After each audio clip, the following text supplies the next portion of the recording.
السلام علیکم ورحمۃ اللہ وبرکاتہ۔ پیارے دوستوں اور عزیزوں، اللہ کی ذات سے امید کرتا ہوں کہ آپ سب خیر و عافیت سے ہوں گے۔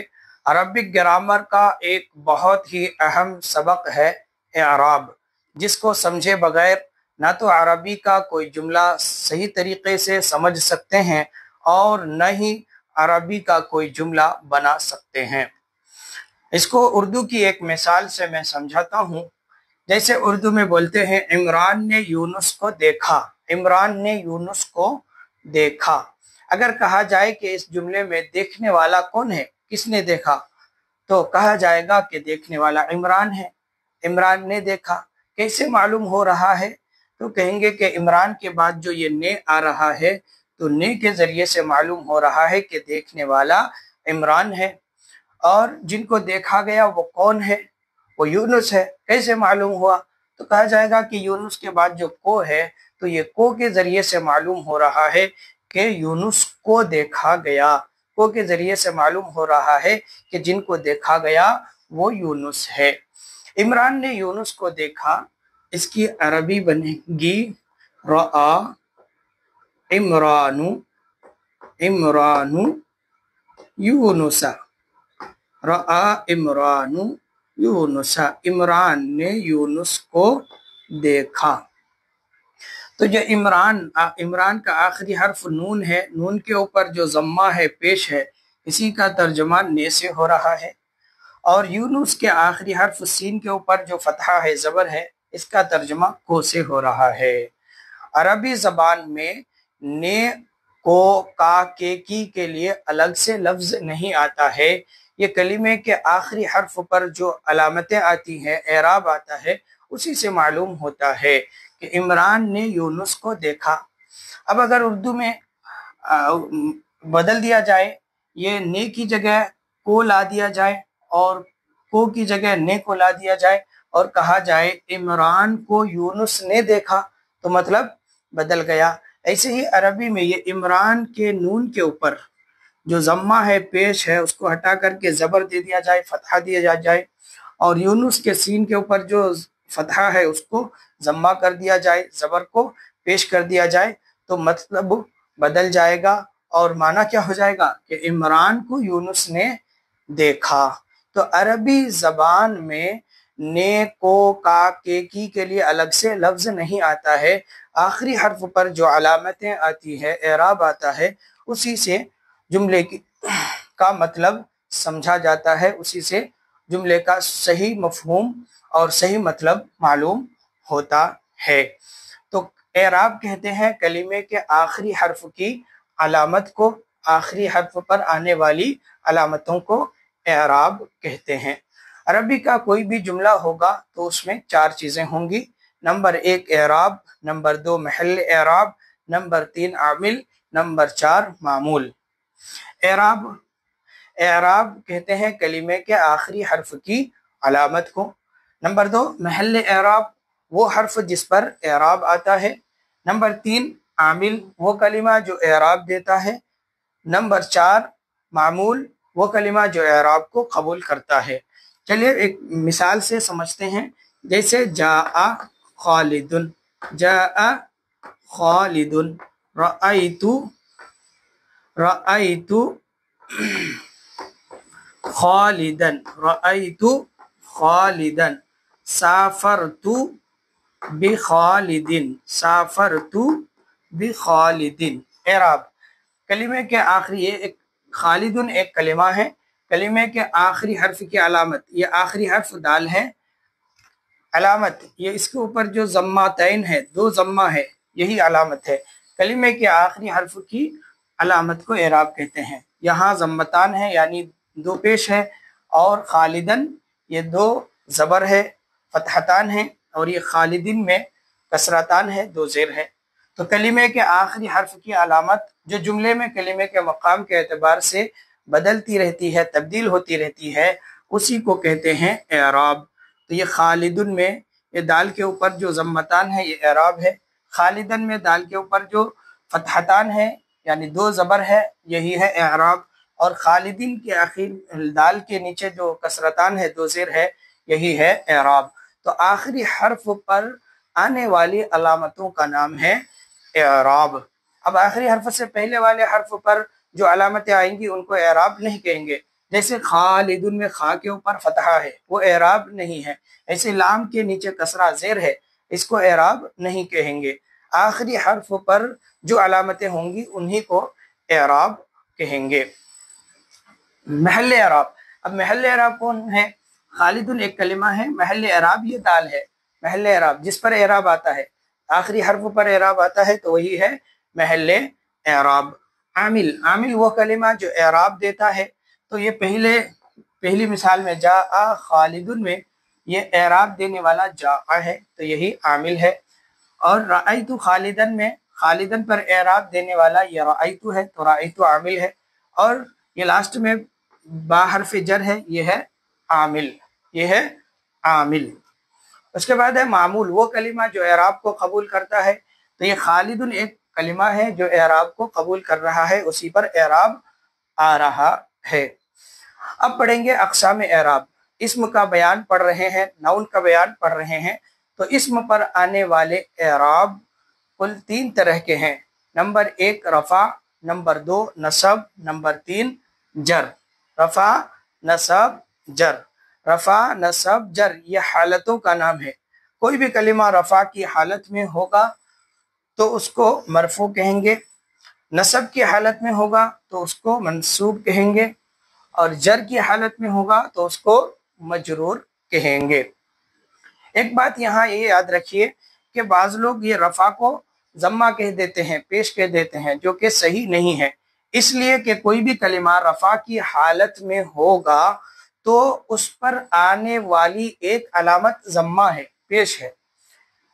رفع کو ہی ضمہ اور پیش نہیں کہیں گے۔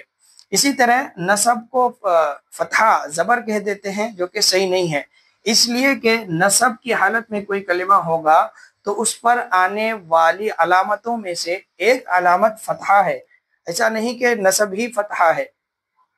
ایسے ہی جر کو کسرہ کہہ دیتے ہیں، جو کہ صحیح نہیں ہے، کیونکہ جر کی علامتوں میں سے ایک علامت ہے کسرہ، جر کو ہی کسرہ نہیں کہیں گے۔ ایک بات یہ یاد رکھیے۔ اس کے بعد ہے علامات اعراب، اعراب کی علامتیں۔ اب اعراب کل 3 طرح کے آتے ہیں اسم پر، رفع، نصب، جر۔ تو رفع کی حالت میں اگر کوئی کلمہ ہوگا تو اس پر 3 علامتوں میں سے کوئی علامت آئیں گی۔ نمبر 1 ضمہ، ضمہ میں ایک ضمہ پیش اور 2 ضمہ، ضمتان دونوں بھی شامل ہے۔ نمبر 2 رفع کی دوسری علامت ہے الف۔ نمبر 3 رفع کی تیسری علامت ہے واو، واو ساکن۔ نصب کی 5 علامتیں ہیں، یعنی نصب کی حالت میں کوئی کلمہ ہوگا تو اس میں نصب کی ان 5 علامتوں میں سے کوئی ایک علامت ہوگی۔ 5 علامتوں میں سے پہلی علامت کیا ہے؟ فتحہ، یعنی زبر، فتحہ فتحتان دونوں شامل ہے، زبر 2 زبر دونوں شامل ہے۔ نمبر 2 یا ساکن ما قبل مفتوح، یعنی یا پر سکون رہے گا، اس سے پہلے والے حرف پہ فتحہ یعنی زبر رہے گا۔ نمبر 3 یا ساکن ما قبل مکسور، یعنی یا پر سکون رہے گا، اس سے پہلے والے حرف پہ کسرہ یعنی زیر رہے گا۔ نمبر 4 کسرہ یعنی زیر۔ نمبر 5 الف۔ ایسے ہی جر کی بھی 5 علامتیں ہیں، کوئی بھی کلمہ جر کی حالت میں ہوگا تو اس میں ان 5 علامتوں میں سے کوئی علامت ہوں گی۔ پہلی علامت ہے کسرہ، کسرہ کسرتان دونوں شامل ہے، یعنی زیر اور 2 زیر دونوں اس میں شامل ہیں۔ نمبر 2 یا ساکن ما قبل مفتوح، یا پر سکون رہے گا، اس سے پہلے والے حرف پہ زبر فتحہ رہے گا۔ نمبر 3 یا ساکن ما قبل مکسور، یا پر سکون رہے گا، اس سے پہلے والے حرف پہ کسرہ رہے گا۔ نمبر 4 فتحہ زبر۔ نمبر 5 یا ساکن۔ اب یہ نقشہ دیکھیے، معرب اسماء اور علامات، وہ اسماء کے جن پر اعراب ظاہری آتا ہے 7 طرح کے ہیں، 7 طرح کے ہیں۔ نمبر 1 واحد، نمبر 2 تثنیہ، نمبر 3 جمع مکسر، نمبر 4 جمع مذکر سالم، نمبر 5 جمع مؤنث سالم، نمبر 6 غیر منصرف، نمبر 7 اسماء مکبرہ، اسماء مکبرہ۔ یہ 7 طرح کے اسماء ہیں کہ جن پر اعراب آتا ہے۔ اب بھی پڑھ چکے کہ آنے والے اعراب یہ 3 طرح کے ہی ہو سکتے ہیں، کلمہ کی حالتیں تین ہی ہو سکتی ہے، رفع، نصب، جر۔ اب یہ رفع کی حالت میں ہوگا تو رفع کی تین علامتوں میں سے پہلی علامت ضمہ ان 7 میں سے 4 پر آئے گا۔ نمبر 1 واحد پر، ضمہ واحد پر آئے گا جیسے رجل۔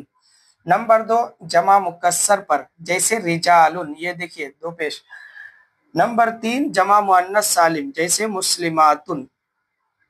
نمبر 4 غیر منصرف جیسے ابراہیم۔ تو ان 7 میں سے 4 پر رفع کی پہلی علامت ضمہ آئے گا۔ رفع کی دوسری علامت الف ہے، ان 7 میں سے صرف ایک پر آئے گا، وہ ہے تثنیہ جیسے رجلانی، رجلانی، یہی ہے علامت رفع اعراب۔ اس کے بعد رفع کی تیسری علامت واو ساکن، یہ ان 7 میں سے 2 پر آئے گا، ایک ہے جمع مذکر سالم جیسے مسلمون، واو ساکن جیسے مسلمون، اور اسماء مکبرہ پر جیسے ابو کا۔ یہ ابو کا کے ساتھ 2 شرطیں ہیں، نمبر 1 جبکہ یہ مضاف ہو، نمبر 2 واحد ہو، تب یہ اعراب ہوگا۔ اس کے بعد نصب، اب یہ 7 اسماء میں سے نصب کی حالت میں ہو، یہ 7 اسماء نصب کی حالت میں ہو تو کن پر کون سا اعراب آئے گا دیکھ لیجئے۔ یہ نصب کی حالت میں ہو تو نصب کی پہلی علامت فتحہ ان 7 میں سے 3 پر آئے گا۔ نمبر 1 واحد پر جیسے رجلن، یہ فتحہ زبر آیا۔ نمبر 2 جمع مکسر پر جیسے رجالن۔ نمبر 3 غیر منصرف جیسے ابراہیم، نصب کی دوسری علامت یا ساکن ما قبل مفتوح صرف تثنیہ پر ہوگا جیسے رجلینی، یا ساکن ہے اس سے پہلے زبر، یا ساکن ما قبل مفتوح، یا ساکن ہے اس سے پہلے زبر۔ نصب کی تیسری علامت یا ساکن ما قبل مکسور، یہ صرف ایک پر آئے گا، وہ ہے جمع مذکر سالم جیسے مسلمین، یا ساکن ہے اس سے پہلے زیر ہے۔ نصب کی چوتھی علامت کسرہ، صرف ایک پر آئے گا، وہ ہے جمع مؤنث سالم جیسے مسلمات۔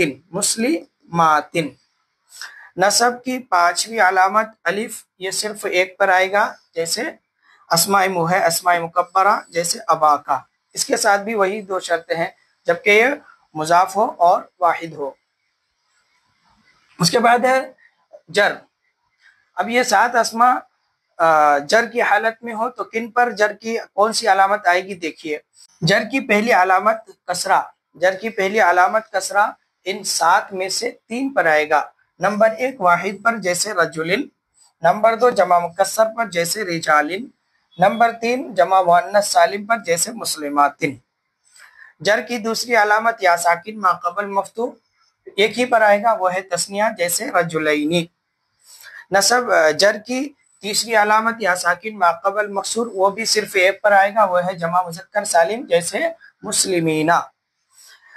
جر کی چوتھی علامت فتحہ بھی ایک پر آئے گا، وہ ہے غیر منصرف جیسے ابراہیم، میم کے اوپر دیکھیے زبر ہے۔ جر کی 5ویں علامت یا ساکن، وہ صرف ایک پر آئے گا، وہ ہے اسماء مکبرہ جیسے ابی کا۔ اس نقشہ کو بہت اچھی طرح سے یاد رکھیے اور یاد کیجئے کہ وہ اسماء جن پر اعراب آتا ہے 7 ہیں، اور کلمے کی 3 ہی حالتیں ہو سکتی ہیں، رفع، نصب، جر۔ رفع کی کون سی علامت ان 7 میں سے کس پر آئے گی وہ یاد رکھنا میں ہو تو نصب کے ان 5 علامتوں میں سے کون سی علامت کس پر آئے گی۔ جر کی حالت میں ہے تو جر کی ان 5 علامتوں میں سے کون سی علامت کس پر ہے، صحیح طریقے سے یاد کر لیجئے۔